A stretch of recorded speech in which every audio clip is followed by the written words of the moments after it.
प्रदेश में 80 में से एनडीए को 66 से 70 सीट, इंडी अलायंस 10 से 13, बीएसपी 0 और अन्य को 1 सीट आ सकती है। यानी यूपी में जबरदस्त चला है मोदी योगी फैक्टर। एनडीए का वोट शेयर देखिए 51%, इंडी 34%, बीएसपी 9% और अन्य को 6%। यानी उत्तर प्रदेश में मोदी योगी फैक्टर जबरदस्त चला। इसके बाद आगे बढ़े उससे पहले एक बार पीयूष के पास चलते हैं।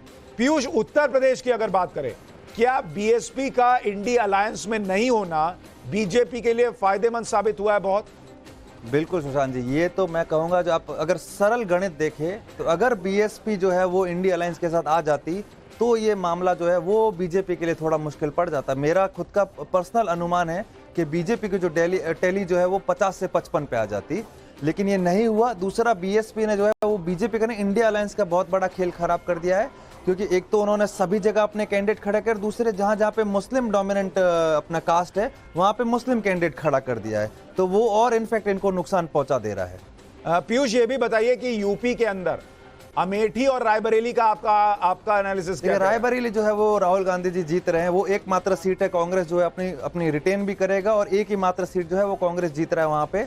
बाकी जो अमेठी है वहां पे फाइट बहुत ही तगड़ी है, लेकिन स्मृति ईरानी जी जो है वो जीत जाएंगे। मतलब उनके लिए थोड़ी टफ फाइट है। बिल्कुल बिल्कुल टफ फाइट है वहां पे। जो ऐसे अपने मेरा जहां तक याद है किशोर लाल शर्मा है उनका नाम, वो खड़े हैं, तो वो वहां से इस एरिया को बहुत अच्छे से जानते हैं और वहां पे जो ब्राह्मण का वोट है वो भी उनको कुछ हद तक गया है। ठीक है, और आप ये कह रहे हैं कि राहुल गांधी आराम से जीत रहे हैं या वहां कोई फाइट है रायबरेली में? नहीं, वो वहां पे कंफर्टेबल। इसका मुख्य कारण ये है कि वहां का जो वोटर है, चाहे आप वहां पे राजपूत वोटर उठाए, ब्राह्मण उठाए, वो ट्रेडिशनल या फिर मैं कहूंगा लॉयल कांग्रेस का वोटर है वहां पे। जो ये यादव परिवार की 5 सीटें हैं, जो ये मुलायम सिंह यादव का परिवार लड़ रहा है, वो पांचों वो लोग जीत रहे हैं। देखिए, मैनपुरी जो है वो जीत रहे हैं, कन्नौज वो है वो जीत रहे हैं, दोनों ही सीट जीत रहे हैं। 5 में से 3 हार सकते हैं। हाँ, वहां पे टफ फाइट है लेकिन निकाल सकते हैं। तो अखिलेश और डिंपल का जीतना तय है? जी वो तय है वहां पे। बाकी 3 में थोड़ी फाइट है। जी ठीक है। अखिलेश यादव का एक रिएक्शन भी आ रहा है एग्जिट पोल्स पर, जरा वो आपको सुनवा देता हूं। बीजेपी हार गई है, ये सबसे बड़ी बात है और परिणाम इंडिया के पक्ष में है। उत्तर प्रदेश की जनता ने भारतीय जनता पार्टी को पलट दिया है। जो ध्यान मग्न है वो गायब हो जाएंगे 4 तारीख को, और 4 तारीख को मंगल है, मंगल होने जा रहा है। हमारा मीडिया मंडल भी बदलेगा। सबसे ज्यादा सीटें समाजवादी पार्टी और इंडिया अलायंस की होंगी। तो अखिलेश यादव तो दावा कर रहे हैं कि भैया एग्जिट पोल पलट जाएगा, लेकिन पीयूष हमारे सहयोगी ईटीजी के वो दावा कर रहे हैं कि 4.25 लाख लोगों का सैंपल लेकर घर घर जाकर 40, 45, 50 डिग्री की गर्मी में उनकी टीम ने मेहनत की है और वो दावा कर रहे हैं कि बॉस ये नहीं बदलने वाला। पीयूष, आपका कॉन्फिडेंस तो नहीं हिल रहा अखिलेश यादव को सुनकर? नहीं, बिल्कुल भी नहीं, बिल्कुल भी नहीं। मैं अपने नंबर्स पे खड़ा हूं और 4 तारीख को भी अपने नंबर्स पे ही खड़ा रहूंगा। अच्छा, ये भी बताइए पीयूष की अखिलेश यादव अगर कांग्रेस के साथ नहीं जाते तो क्या उनको कुछ फायदा होता है? नहीं, उनको फायदा नहीं होता, क्योंकि यूपी में जो है कांग्रेस को जो मुस्लिम वोटर है वो एक तरफा वोट कर रहा है। तो यूपी में अगर देखा जाए तो एमवाई कंसोलिडेशन हुआ है, बेशक हुआ है, लेकिन फिर यूपी में जो सबसे बड़ा फैक्टर है वो आपका मोदी जी और योगी जी का है, जिसमें भी खासकर आपका लॉ एंड ऑर्डर। मैं खुद फील्ड पे था, वहां पे लोग अरे उसको ठोक दिया, आतिक अहमद को उड़ा दिया, वो कर दिया, तो ये नैरेटिव बहुत स्ट्रांग है वहां पे। और वाराणसी की सीट, क्या नरेंद्र मोदी रिकॉर्ड अपनी जीत का नया बनाने वाले हैं? जी बिल्कुल, वहां पे जो वाराणसी सीट है वो वहां पे बहुत ही कंफर्टेबली बहुत बड़े मार्जिन से जीतेंगे वो। पिछली बार से बड़े मार्जिन या उतना ही? पिछली बार से थोड़ा ज्यादा बढ़ाएंगे अपना। तो नरेंद्र मोदी की जीत भी एग्जिट पोल दावा कर रही है और बड़े मार्जिन से, पिछले बार से भी बड़े मार्जिन से वाराणसी की सीट नरेंद्र मोदी जीत सकते हैं, ये आपको दिखा रहा था। अब मैं जरा महाराष्ट्र की बात करना चाहता हूं। जरा महाराष्ट्र के आंकड़े निकालिए, क्योंकि ये वो राज्य है जिसको लेकर बड़ी चर्चा थी कि महाराष्ट्र में क्या होगा नहीं होगा। महाराष्ट्र में कुल 48 लोकसभा सीटें हैं, एनडीए को 26 और इंडिया अलायंस को 22 सीटें महाराष्ट्र में आ सकती हैं, और ये अपने आप में इंडिया अलायंस के लिए सबसे बड़ा गेन होगा अगर आप देखेंगे। और इसको अगर आप पार्टी वाइज देखेंगे महाराष्ट्र में, जरा पार्टी वाइज दिखाइए किसको कितनी सीटें। बीजेपी 20 से 22 सीटें जीत रही है, जो शिवसेना है वो 4, और उद्धव गुट वाली जो है उसको जो है 13 से 15 सीटें जो हैं उसको आ सकती हैं, कांग्रेस 4 से 5, एनसीपी 3 से 4। यानी अगर पीयूष हम महाराष्ट्र की बात करें, क्या लोगों ने उद्धव ठाकरे के साथ धोखा हुआ है ये सोचकर उद्धव ठाकरे को वोट किया है क्या, या उनकी पार्टी को? देखिए, मैं ये तो नहीं कहूंगा कि आपको कि वहाँ पे सिंपैथी फैक्टर था, पर वहाँ पे जो सोशल इंजीनियरिंग हुई है वो ऐसी ही हुई है। दूसरा जो सीट डिस्ट्रीब्यूशन हुआ है वो वैसा ही हुआ है। जहाँ पे शिवसेना एकनाथ, जो अपना ओरिजिनल शिवसेना है जो कि एकनाथ शिंदे जी के पास है, वहाँ पे अपना शिवसेना उद्धव ठाकरे जी की पार्टी लड़ रही है और वहाँ पे जो है वो गेन कर रही है। देखिए, बीजेपी अपनी सीटों में उनका नुकसान नहीं है। हाँ। जितना जो नुकसान है वो एकनाथ शिंदे जी को है। दूसरा जो मराठा वोटर है वहां पे जहां पे बीजेपी खड़ा है वहां पे बीजेपी को है, एनडीए को सपोर्ट कर रहा है। लेकिन जहां पे भी अगर एकनाथ शिंदे खड़े हैं वहां पे जो है वो उद्धव ठाकरे जी के साथ लॉयल है। दूसरा शरद पवार के साथ जो मराठा वोटर है वो लॉयल है। तो ये जो बीजेपी ने अलायंस किया, चाहे वो टूटी हुई शिवसेना के साथ हो या टूटी हुई एनसीपी के साथ हो, उसका उनको नुकसान या फायदा कुछ हुआ दिख रहा है? देखिए, बीजेपी को नुकसान हुआ क्योंकि बीजेपी को जो मैं अगर अपना आकलन बताऊं तो बीजेपी को शिवसेना एकनाथ शिंदे को इतना ज्यादा सीट नहीं देना चाहिए था, क्योंकि वो शायद से 15 सीटों पे लड़ रहे हैं, इतना ज्यादा सीट नहीं देना था, क्योंकि वही उनको जो है वो उनका पेन पॉइंट बन गए। मतलब जो अगर एनडीए की महाराष्ट्र में जिसने लंका डुबाई है तो वो एकनाथ शिंदे जी है। वहां बिहार में नीतीश कुमार और यहाँ एकनाथ शिंदे, ये दो लोग नाव में छेद करने वाले साबित हुए बीजेपी के लिए। मुझे लगता है ये बीजेपी को भी देखना और सोचना चाहिए। ओवरऑल भी अगर आप पीयूष देखें, जो बीजेपी दूसरी पार्टियों से लोगों को ले लेकर आई और उनको टिकट दिया है, वो फैक्टर किस तरह से रहा है? जिनको बाहर से लाके टिकट दिया है वो लोग ठीक कर रहे हैं, बुरा कर रहे हैं? देखिए, अगर आप सुशांत जी, अगर आप इस हिसाब से देखें तो देखिए, बीजेपी का जो वोट शेयर है वो बहुत ही इंटैक्ट वोट शेयर है। ये तो किसी को लाना और मतलब जो अगर आपका जो कोई एमपी है उसके ऊपर एंटी इनकम्बेंसी उसको हटाना, वो बीजेपी के लिए इतना फर्क नहीं पड़ता। बीजेपी का सिर्फ और सिर्फ ये फोकस रहता है कि भाई सीट जीतना है। आप किसी भी हिसाब से जीते, सीट जीतना है उनको। वो इसलिए जो भी उनको अपना एक्सपेरिमेंट करना होता है, जो भी दूसरी पार्टी का लीडर लाना होता है वो करते हैं। मतलब बीजेपी का अगर मैं आपको ये कहूँ तो बीजेपी ऐसा कोई होता ना कि कोई आप स्टोन जो है ना, नो स्टोन टर्न अनलेफ्ट, मतलब वो आपको छोड़ ही नहीं रहे हैं, ऐसा कोई चेकलिस्ट छोड़ ही नहीं रहे जहां से आप हार जाएं। बीजेपी में अगर आपको ये बताऊं, बीजेपी अगर कहीं पे 60% भी वोट शेयर ला रही है तो वो ये बिल्कुल नहीं छोड़ी, वो तो कहेगी 65% लेके आऊंगे मैं। चलिए, अब पंजाब का हाल भी जरा दर्शकों को दिखा देते हैं जो लोग अभी हमारे साथ जुड़ रहे हैं। पंजाब में कुल 13 लोकसभा सीटें हैं और बीजेपी को 3 से 5 सीटें आ सकती हैं, कांग्रेस को 4 से 6 और आम आदमी पार्टी को 4 सीट आ सकती है सरकार वहां पर होने के बावजूद। और अगर आप वोट शेयर देखेंगे, आम आदमी पार्टी का जो वोट शेयर है, अगर आप देखें, आम आदमी पार्टी को 28% वोट शेयर मिलता दिख रहा है पंजाब में, बीजेपी को 22%, कांग्रेस को 30% और अन्य को 20%। पीयूष, ये पंजाब का फैक्टर समझाइए जरा, बीजेपी पंजाब में इतना कैसे गेन कर रही है? देखिए, बीजेपी जो है पंजाब में कांग्रेस और जो आम आदमी पार्टी जो ये अलग अलग लड़े हैं, इन दोनों ने अपने पैर पे कुल्हाड़ी मार दी। अगर ये साथ लड़ते तो मेरा जो मानना है ये स्वीप रहता, मतलब एक तरफा इंडिया की तरफ स्वीप रहता। लेकिन जो आपका और जो कांग्रेस का जो वोट स्प्लिट हुआ है उसको जो है बीजेपी को फायदा। ये तो वो हो गया कि 2 बिल्ली लड़ रही थी और बंदर जो है वो ले गया रोटी, ये वहां पे जो सीन हो गया है। और बीजेपी वहां पे अच्छे कैंडिडेट्स भी लेके आई है, अपनी कांग्रेस के कैंडिडेट लेके आए हैं, अमरिंदर जी की वाइफ लड़ रहे हैं वहां से, तो वहां पे बीजेपी जो है वो गेन किया है।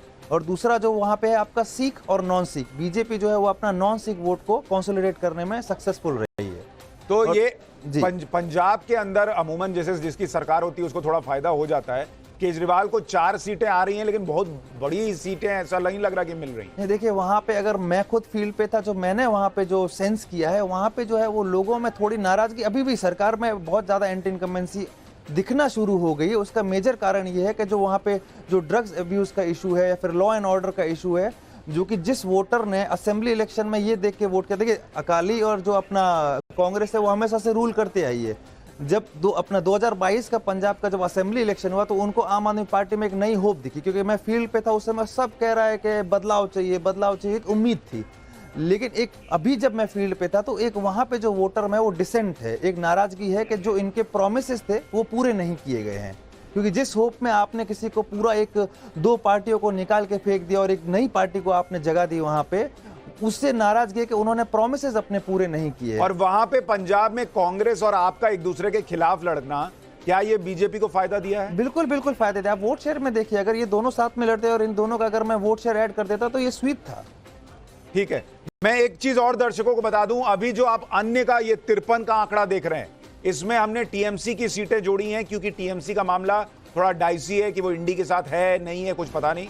अगर एग्जिट पोल में टीएमसी को मिल रही जो 20 सीटें हैं वो इंडी गठबंधन के खाते में अगर आप जोड़ दीजिए तो इंडी गठबंधन का आंकड़ा 152 पहुंच जाता है, लेकिन फिर ये अन्य वाला घटकर 33 हो जाएगा। तो मुझे लगता है थोड़ी देर उसको इंडी में ही डाल दीजिए, क्योंकि भले लड़े भिड़े हों लेकिन कहने के लिए तो साथ में ही है। तो इंडी 152 हो जाएगा, एनडीए 358 और अन्य को हमने 33 कर दिया है। अब टीएमसी को भी हमने इंडी में डाल दिया है, अब वो लोग बाद में अपना तय करें, लेकिन हमने उनको डाल दिया है इंडी अलायंस में।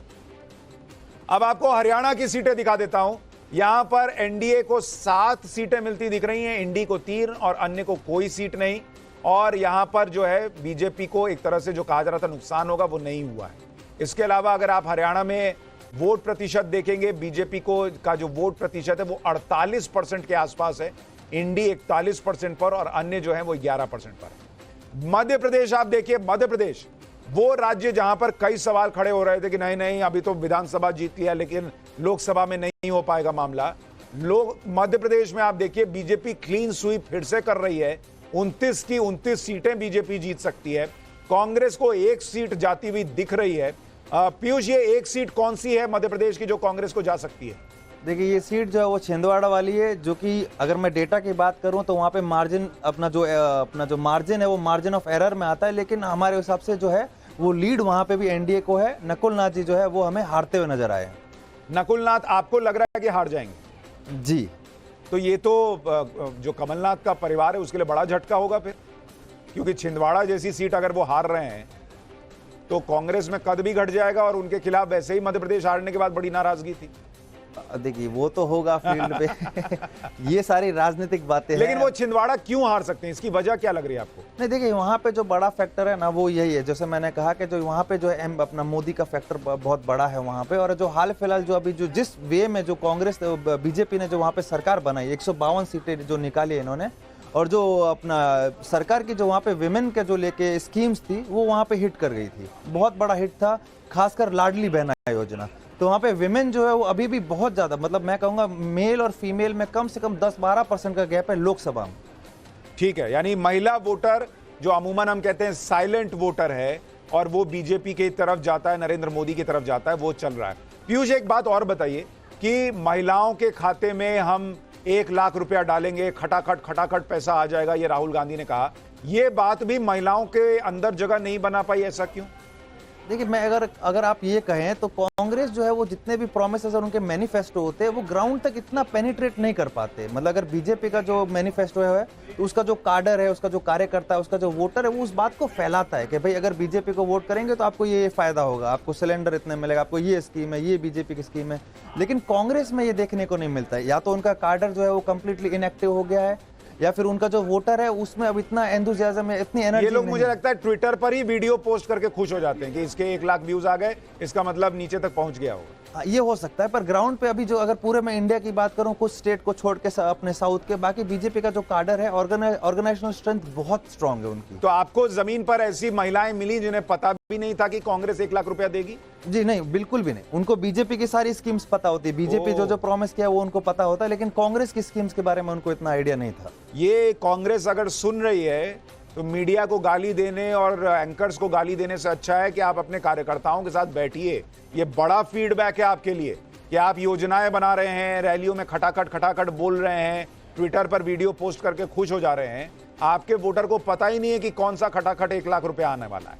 खैर, गुजरात की बात करता हूं। गुजरात नरेंद्र मोदी का होम स्टेट है और यहां पर जो एग्जिट पोल के नंबर है वो कह रहे हैं कि यहां पर बीजेपी फिर से क्लीन स्वीप कर रही है, 26 की 26 सीटें जीत रही है और 61% का वोट शेयर बीजेपी गुजरात में हासिल कर रही है। कांग्रेस 32% और आम आदमी पार्टी यहां पर 3% के तौर पर दिख रही है। तो यहां पर गुजरात में तो कुछ नहीं बदला है और शायद ही बदले। जब देश में मोदी लहर चल रही हो और आप कहें कि गुजरात में नहीं होगा तो यह कैसे हो सकता है। इसी तरह से अगर आप उत्तराखंड की बात करें, वहां पर 5 लोकसभा सीटें 5 की 5 बीजेपी जीत रही है, कांग्रेस 0। यहां पर भी कुछ खास नहीं हुआ। झारखंड की बात करें, झारखंड में 14 लोकसभा सीटें हैं, 12 से 13 सीटें बीजेपी को मिल रही हैं। वोट शेयर बीजेपी का 54% तक जाता हुआ दिख रहा है। एग्जिट पोल में जेएमएम को एक सीट, मात्र एक सीट मिलने का अनुमान है। कांग्रेस को तो एक भी सीट नहीं मिल रही। पीयूष, ये बताइए कि झारखंड के अंदर मुख्यमंत्री अरेस्ट हो गए, बीजेपी लोगों को जेल में डाल रही है, लोकतंत्र खत्म हो रहा है, ये सब कुछ नहीं चला क्या? देखिए, नंबर्स में तो हमें नहीं मिला। दूसरा जो हमें, अगर मैं आपको मोटा मोटी बताऊं तो झारखंड में हमेशा जो है वो ट्राइबल जो वोटर था, अभी जो असेंबली इलेक्शन में हुआ उसमें वो एक तरफा जो है आपको इंडिया अलायंस को या जेएमएम या कांग्रेस को जो गठबंधन था उसको दिया था। दूसरा जो आपका ये ओबीसी वोटर है वो उसको एनडीए को दिया है। लेकिन झारखंड में जो है, जो बाबूलाल मरांडी है, जो अपने ट्राइबल के जो बहुत ही फेवरेट लीडर है, वो अभी बीजेपी में है। उन्होंने, उनकी जो पार्टी थी जेवीएम, वो उन्होंने डिसॉल्व करके बीजेपी में मर्ज कर गई है। तो जो ट्राइबल का जो वोट है वो अभी हमें वापस से जो है एनडीए में जाते हुए देखने को मिल रहा है। वहां पे जब उसमें अगर एक कम्युनिटी कहूंगा, जो संथाल कम्युनिटी है, वो अभी भी जेएमएम के साथ बनी हुई है। बाकी जो मुंडा है, ओरन है, हो है, ये जितनी भी ट्राइबल कम्युनिटी है ये बीजेपी की तरफ शिफ्ट हो गई है। और ओबीसी जो है वहां पे लगभग 42% के करीब है, 42 से 45%, वो पूरा का पूरा बीजेपी के साथ इंटैक्ट है। अगर आप बात करें छत्तीसगढ़ की, छत्तीसगढ़ में भी बीजेपी पूरी तरह से क्लीन स्वीप करती हुई दिख रही है। यहां पर 11 लोकसभा सीटें हैं और हमारा एग्जिट पोल कह रहा है कि बीजेपी 9 से 11 सीटें, यानी कि सारी की सारी सीटें भी जीत सकती है। कांग्रेस को एक सीट शायद आ जाए, यानी यहां भी कांग्रेस का सुपड़ा साफ है। एक सीट छत्तीसगढ़ की कौन सी है जहां पर फाइट है?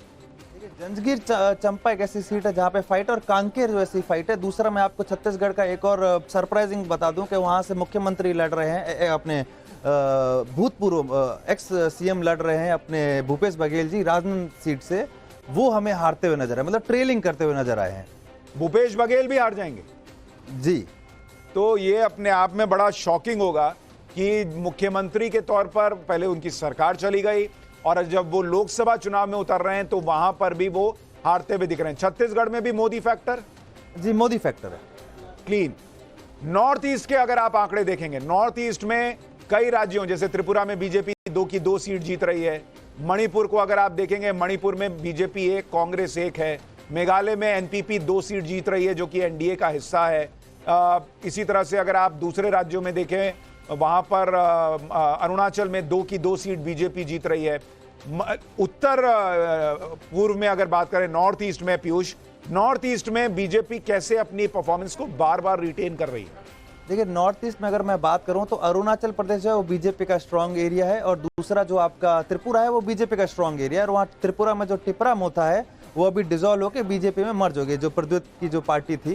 तो वहां पे दोनों जो है वो बीजेपी वहां पे बहुत ही मजबूत नजर आई है। और ओवरऑल में अगर नॉर्थ ईस्ट की बात करूं तो नॉर्थ ईस्ट में जो रीजनल पार्टी भी होती है वो हमेशा जो है सेंटर में जो सरकार बनाती है उसके टूवर्ड्स रहती है वहां के जो लोग हैं, क्योंकि इसका जो सबसे बड़ा कारण है वो फंड्स है। बिकॉज वहां पे जो भी आपको जो एड फंड मिलता है वो आपको सेंटर से मिलता है।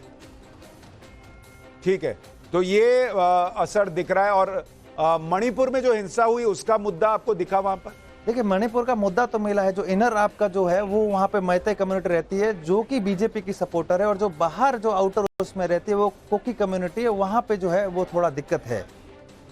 ठीक है, अब जरा आपको बताते हैं कि बीजेपी ये 358 सीटें जो एनडीए की दिख रही हैं, इसकी एक बड़ी वजह दक्षिण के राज्य भी हैं, जैसे तेलंगाना, जहां बीजेपी ने सबको सरप्राइज किया है। हमारे एग्जिट पोल के मुताबिक तेलंगाना में भी बीजेपी नंबर 1 पार्टी बन सकती है।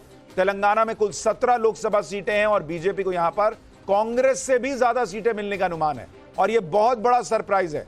बीजेपी को 9 सीट मिल सकती है तेलंगाना में, जो पिछले बार के मुकाबले 5 सीट का गेन है।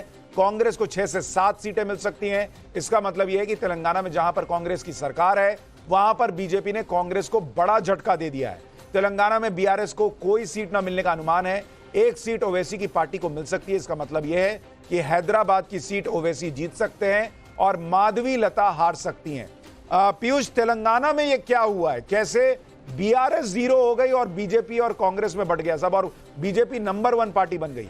देखिए, अगर तेलंगाना को मैं अगर आप वो बताऊं तो बीआरएस का जो है उसका जो वोटर है वो बेसिकली कांग्रेस के अगेंस्ट ही होगा, वो कांग्रेस में जाके वोट नहीं करेगा। तो वो जो अपना लोकसभा इलेक्शन में बीजेपी को अपना अल्टरनेटिव देके वोट किया, क्योंकि उसे पता है कि ना तो केसीआर जो है प्रधानमंत्री बनने वाले हैं, ना राहुल गांधी जी प्रधानमंत्री बनने वाले, और वो एनीवेज जो है वो कांग्रेस के अगेंस्ट था। तो जो बीआरएस का जो वोटर है वो अपना जो है बीजेपी में शिफ्ट हो गया, इसीलिए जो हम देख पा रहे हैं ये बड़ा उलटफेर है तेलंगाना में। माधवी लता, आप कॉन्फिडेंट है कि हार रही हैं या फाइट है?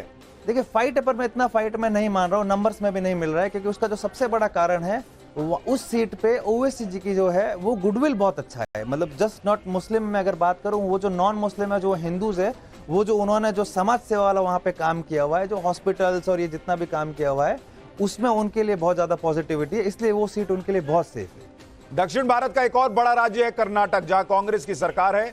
कर्नाटक में पिछले साल ही कांग्रेस ने विधानसभा चुनाव जीता, लेकिन जब विधानसभा चुनाव नतीजे आए तभी लोगों ने कह दिया था कि विधानसभा चुनाव अलग है, लोकसभा चुनाव अलग। यही कर्नाटक के एग्जिट पोल में भी दिख रहा है। कर्नाटक में बीजेपी के 21 से 22 सीट जीतने का अनुमान है। बीजेपी की सहयोगी जेडीएस को 1 से 2 सीट मिल सकती है, कांग्रेस को सिर्फ 4 से 6 सीट मिल सकती है। यानी जो लोग कह रहे थे कि कर्नाटक में इस बार बीजेपी को बड़ा झटका लगेगा, उन्हें एग्जिट पोल का नतीजा देखकर झटका लग रहा होगा। इसी तरह से तमिलनाडु, दक्षिण भारत का एक और राज्य जहां पर इंडी गठबंधन की सरकार है, लेकिन तमिलनाडु में भी इस बार बीजेपी और एनडीए सबको चौंकाने जा रहे हैं। हमारे एग्जिट पोल के मुताबिक बीजेपी और उसके सहयोगियों को तमिलनाडु में 2 से 3 सीटें मिल सकती हैं, जबकि इंडी गठबंधन में डीएमके को 16 से 17 सीटें और कांग्रेस को 8 से 9 सीट मिल सकती है। तमिलनाडु में ओवरऑल एनडीए को 2 से 3 सीट और इंडी गठबंधन को 34 से 35 सीटें मिलने का अनुमान है। एआईएडीएमके को 2 सीट मिल सकती है। और तमिलनाडु में जो अन्नामलाई की सीट है, वहां पर एक टफ फाइट है, यह भी बताया जा रहा है। अब आपको पोल ऑफ पोल्स दिखा देते हैं कि सारे एग्जिट पोल मिलाकर जो नतीजे आ रहे हैं वो क्या कह रहे हैं। और पोल ऑफ पोल्स अगर आप देखेंगे, नवभारत ईटीजी का